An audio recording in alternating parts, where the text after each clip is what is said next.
ప్రేమ తీరాలు ధారావాహిక 6వ భాగం. రచన త్రిగుళ్ల లక్ష్మీ శర్మ.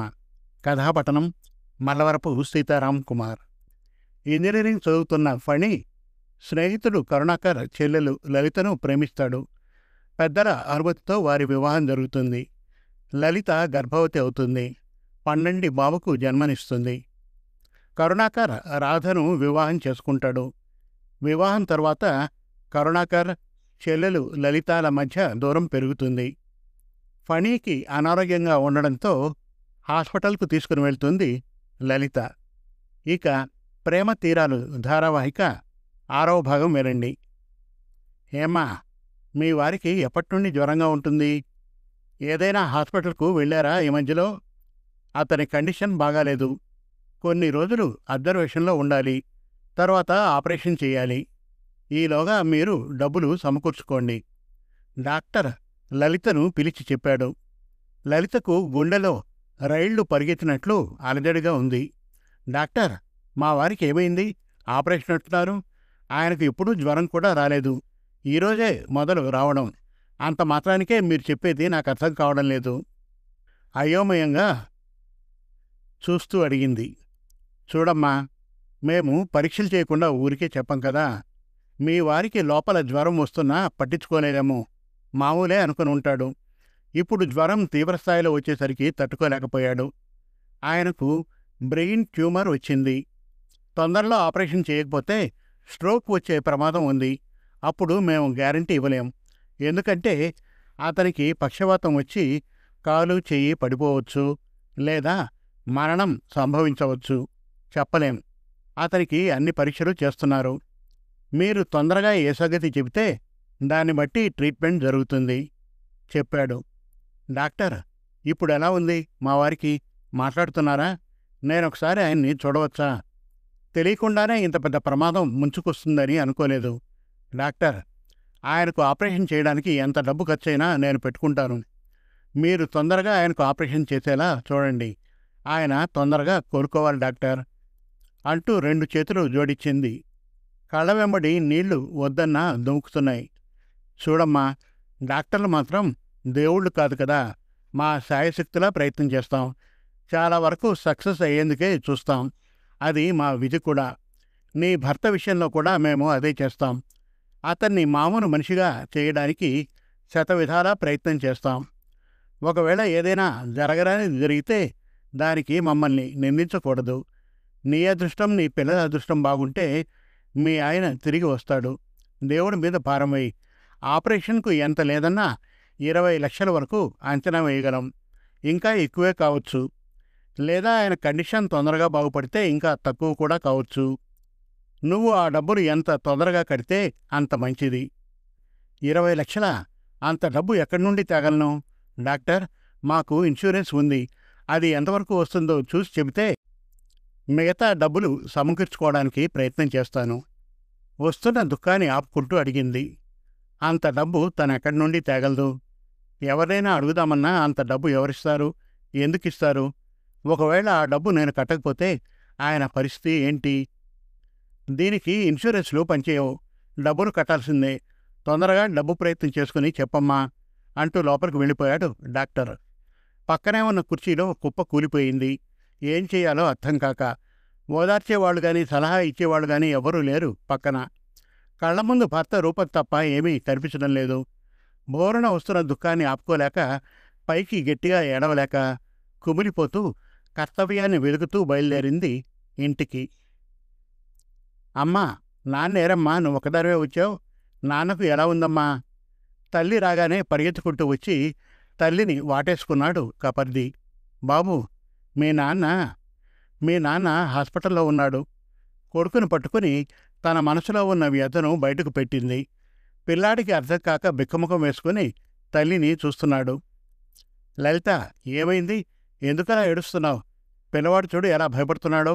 కొంచెం ఆగు, ముందు పిల్లవాడిని చూసుకో. సావిత్రమ్మ లలితను ఊరడిస్తూ అంది. పిన్ని, నేనేం చెయ్యాలో నాకే తెలియడం లేదు. నేను నిజంగా దురదృష్టవంతురాలను. పుట్టగానే తల్లిదండ్రుల్ని పోగొట్టుకున్నాను. ప్రాణంగా ప్రేమించే భర్తకు ప్రాణాలతో చెలగాటమాడే జబ్బు వచ్చింది. ఇప్పుడేం చెయ్యాలి పిన్ని? ఆమెను చుట్టుకొని బాధపడసాగింది లలిత. చూడమ్మా లలిత, కష్టాలనేటివి మనుషులకు కాక మానులకొస్తాయా చెప్పు? వచ్చిన కష్టాన్ని ఎలా ఎదుర్కోవాలో ఆలోచించాలి కానీ ఇలా నువ్వు డీలా పడిపోయి పిల్లవాడిని భయపెడితే ఎలా చెప్పు? ముందు నువ్వు కాస్తని మంచినీళ్లు తాగి కాస్త ఎంగిలిపడు. తర్వాత ఏం చెయ్యాలన్నది చూద్దాం. లలితకు ఓదార్పునిస్తూ తినడానికి ఒప్పించింది సావిత్రమ్మ. ఇప్పుడు చెప్పు లలిత, అసలు ఏం జరిగింది? ఫణీకి ఎలా ఉంది? డాక్టర్ ఏమన్నాడు? లలిత దగ్గర కూర్చొని మెల్లగా అడిగింది సావిత్రమ్మ. కపర్ది వినకూడదని టీవీ పెట్టి చూడమంది. చిన్న పిల్లవాడు టీవీ పెట్టగానే అన్నీ మర్చిపోయి చూడసాగాడు. పిన్ని, ఇప్పుడు నేను అంత డబ్బు ఎక్కడి నుండి తేగలను? నా భర్తను నేను ఎలా కాపాడుకోవాలో అర్థం కావడం లేదు. నా తరఫున పెద్దవాళ్ళు లేరు ఆదుకోవడానికి. పోనీ ఆయనకైనా ఉన్నారా అంటే పెద్దగా పట్టించుకునేవాళ్ళు కాదు. అంతా అగమ్య గోచరంగా ఉంది పిన్ని. ఆమె ఒడిలో తలపెట్టుకుని అంది. లలిత, మీ అన్నయ్య వదిన ఇద్దరూ ఉద్యోగస్తులే కదా. పైగా ఖర్చు లేదు, పిల్లలు లేరు. నువ్వంటే మీ అన్నయ్యకు చాలా ఇష్టమని చెబుతావు కదా. నువ్వు వెళ్ళి అడిగితే కాదననేమో. ఒకసారి ప్రయత్నం చేయి లలిత, చెప్పింది సావిత్రమ్మ. నిజమే మీరన్నది. ఒకప్పుడు మా అన్నయ్యకు నేనంటే ప్రేమ ఉండేది. నాతోటిదే లోకమన్నట్లుగా ఉండేవాడు. ఇప్పుడు తన భార్య, ఇల్లు, బాధ్యతలు పెరిగాయి కదా పిన్ని. మా వదిన వచ్చాక పుట్టింటి ముచ్చట్లు తీరుతాయని నేనెంతో ఆశపడ్డాను. కానీ నా దురదృష్టం నాతోనే ఉంటుందని అనుకోలేకపోయాను. అది కాదమ్మా, వాళ్ళ మనసులో ఏమన్నా ఉండని. నువ్వు ఆపదలో ఉన్నావు. నువ్వు పంతానికి పోకుండా అవసరం నీది కాబట్టి వెళ్ళి అడగడంలో తప్పులేదు. నా మాట విని వెళ్ళు. కావాలంటే నీకు తోడుగా నేనొస్తాను లలిత, ధైర్యం చెబుతూ అంది. అలాగే పిన్ని, నా భర్త కోసం నేను ఏం చేయమన్నా చేస్తాను. పిన్ని, నా భర్తకు బాగుపడే వరకు కపర్దిని మీరు చూసుకోగలరా? నాకు తల్లిలాంటి వాళ్ళు. మీరు తప్ప నాకెవరూ లేరు. సావిత్రమ్మ 2 చేతులు పట్టుకుని అడిగింది. లలిత, ఎంత మాటన్నావు? ఆపదలో తోడు లేకపోతే అది మానవత్వం అనుకోదు. నువ్వు కపర్ది గురించి ఏమీ బాధపడకు. నువ్వేం చెప్పావు గదా, తల్లిలాంటి దాన్నని. అలాగే అనుకో. కపర్ది నాకు మనవడు, సరేనా? నువ్వెళ్ళి మీ అన్నయ్యతో మాట్లాడు. లలిత భుజం ఆప్యాయంగా తడుతూ అంది. అన్నయ్య ఇంటికి వెళ్ళింది లలిత. అక్కడ ఎవరు? లలిత. ఓ, ఎన్నాళ్ళకు గుర్తుకొచ్చాం. ఒక్కదానివే వచ్చావు? మీ వారు బాబు రాలేదే? వ్యంగ్యంగా అడిగింది రాధ లోపలికి రమ్మన్నట్టు పక్కకు జరుగుతూ. మనస్సు చివుక్కుమంది లలితకు. అయినా అవసరం తనది. ఇవేవి పట్టించుకోకూడదు అనుకుంటూ, వదినా బాగున్నారా? అన్నయ్య లేడా ఇంట్లో? లోపలికి చూస్తూ అడిగింది. ఉన్నారు. ఉండక ఎటు వెళ్తారు? ఏమండి, మీ చెల్లెలొచ్చింది అంటుండగానే లోపలించి వచ్చాడు కరుణాకర్. లలిత, ఏంటమ్మా అలా ఉన్నావు? ఏమైంది? ముఖమంతా పీక్కుపోయింది. ఆ కళ్ళేంటి ఎర్రగా ఉబ్బిపోయే? ఏమైంది? ఫణి ఎక్కడా? ఒక్కదానే వచ్చావు. బాబు బాగున్నాడా? లలితను చూడగానే ఆతృత తట్టుకోలేక ప్రశ్నల మీద ప్రశ్నలు వేశాడు. కరుణాకర్ను చూడగానే తట్టుకోలేకపోయింది. జరిగిన విషయం చెబుతూ తనివితీరా అన్నను కౌగిలించుకుని ఏడ్చింది లలిత. లలిత, ఊరుకోమ్మా, నేనున్నాను కదా. ఎంత కష్టపడైనా డబ్బులు తీసుకువస్తాను. పద, మనం ఇప్పుడే వెళ్ళి ఫణీని చూద్దాం. గబగబా డ్రెస్ వేసుకోవడానికి లేచాడు. ఇదంతా గమనిస్తున్న రాధకు కోపం నసాళానికి అంటింది. కరుణాకర్కు అడ్డంగా నిలబడి, ఏమిటి, మీ చెల్లెలు కళ్ళబొల్లి కబుర్లు చెప్పి కడవల కొద్దీ నీళ్లు గుమ్మరించగానే కరిగిపోయి సహాయం చేయడానికి వెళ్తున్నారా? చూసి రావడమేనా, లేకపోతే ఎక్కడైనా తల తాకట్టు పెట్టి డబ్బులు పుట్టిస్తారా? హేళనగా అంటూ కోపంగా చూడసాగింది లలిత వైపు. రాధ, ఏం మాట్లాడుతున్నావు? మా చెల్లెలు ఎంత బాధలో ఉందో చూసావా? తనకు మనం కాకపోతే ఎవరున్నారు? ఇలాంటి స్థితిలో నువ్వు ఇలా మాట్లాడడం మంచిది కాదు. నేను నా చెల్లెలికి సహాయం చేయడానికే వెళ్తాను. రామ్మా, మనం వెళ్దాం. చెల్లెల్ని పిలుస్తూ బయలుదేరడానికి ముందుకు అడుగు వేశాడు. ఆగండి, మీకు నాకంటే మీ చెల్లెలు ఎక్కువైపోయిందన్నమాట. నాకు తెలుసు ఇలాంటి రోజు ఒకటి వస్తుందని ముందే తెలుసు. అందుకే ఈనాళ్ళ నుండి మీ మధ్య దూరం పెంచుతున్నా. తగుదనమ్మా అంటూ ఈరోజు దిగింది. ఇప్పుడు నువ్వు బయటకు వెళ్ళినా నయా పైసా పుట్టించలేవు. అంతగా నువ్వు డబ్బులు సహాయం చేయాలనుకుంటే మన మధ్య బంధం తెంచుకొని వెళ్ళడం మంచిది. నీకు నీ చెల్లి కావాలో నేను కావాలో నిర్ణయం తీసుకుని బయట కాలు పెట్టండి. మహా కఠినంగా చెబుతూ పక్కకు జరిగింది. ఎలా వెళ్తావో చూస్తాను అన్నట్టుగా. రాధా, నువ్వెందుకింత కఠినంగా మారిపోయావు? మన పెళ్ళప్పుడున్న రాధ వేరు, నేనిప్పుడు చూస్తున్న రాధ వేరు. మా పుట్టుకనే పెద్ద విషాదం. అందులో మా బతుకులు దయాధర్మం మీద ఆధారపడి ఎలాగోలా కష్టపడి పైకొచ్చిన వాళ్ళం. నాకు చెల్లెలంటే ఎంత ఇష్టమో నీకు తెలుసు. నేను నీకు ముందే చెప్పాను కూడా, నాకు ఎవరైనా నా చెల్లెల తర్వాతే అని.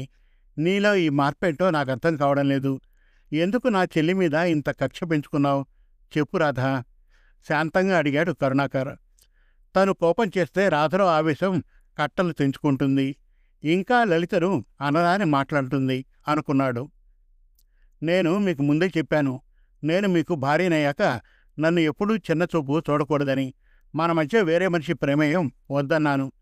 మీరు నన్నెప్పుడూ నిర్లక్ష్యం చేయకూడదని, మీ ప్రేమలో నేను నా గత జ్ఞాపకాలను గుర్తు చేసుకోకూడదని చెప్పాను. మీరు విన్నారా? నా కర్మ కొద్దీ మన పెళ్ళి అనుకోగానే అన్ని అవాంతరాలు మనను చుట్టుముట్టాయి. మందికి సేవలు చేయడంతోనే సరిపోయింది. పెళ్లి చేసుకున్న ఆనందం మచ్చుకైనా లేకుండా పోయింది. అది ఎవరి వల్ల? మీ ముద్దుల చెల్లెల వల్ల కాదు. అందుకే నేను, నా భర్త తప్ప ఎవరూ వద్దు నాకు. మీకిష్టమైతే నేను చెప్పింది వినండి, లేదంటే మీకు నాకు ఎడబాటు తప్పదు. తన మనసులో ఉన్న అక్కసురంతా కుమ్మరిచ్చింది రాధ. వదినా, నీకు నేనేం అపకారం చేశాను? ఎందుకు నా మీద ఇంత పగ పెంచుకున్నావు? తల్లిలేని నాకు మీ దగ్గర ఆప్యాయత దొరుకుతుందని ఆశపడ్డానే గాని మీ నుండి కట్న కానుకలు ఆశించలేదు. నీ మనస్సులో ఏముందో చెబితే కానీ తెలియదు కదా. పోనీ నేను ఏదైనా మీ ఎడల తప్పు చేసినట్లయితే ఆ తప్పేంటో చెబితే సరిదిద్దుకుంటాను అంది. నువ్వు చేసినా నీకు తెలీదు. నువ్వు నీ మొగుడితో హాయిగా ఉన్నావు. ఎవరట్లా పోతే నీకెందుకు? పాపం నా స్నేహితురాలు సరిత నీ వల్ల కాదు కోరుకున్న భర్తను పొందలేకపోయింది. తన జీవితం నీ వల్లనే మోడువారిపోయింది.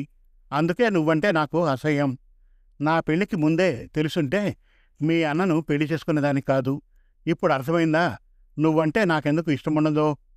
నోటికి వచ్చినట్లు అని లోపలికి వెళ్ళి దడాలున తలుపేసుకుంది. 2 చేతులతో తలపట్టుకుని సోఫాలో కూర్చుండిపోయాడు. ఏం చెయ్యాలో తోచక. ఒకవైపు ప్రాణాపాయ స్థితిలో ఫణి, మరోవైపు తన జీవిత సౌధం కూలిపోయే పరిస్థితి.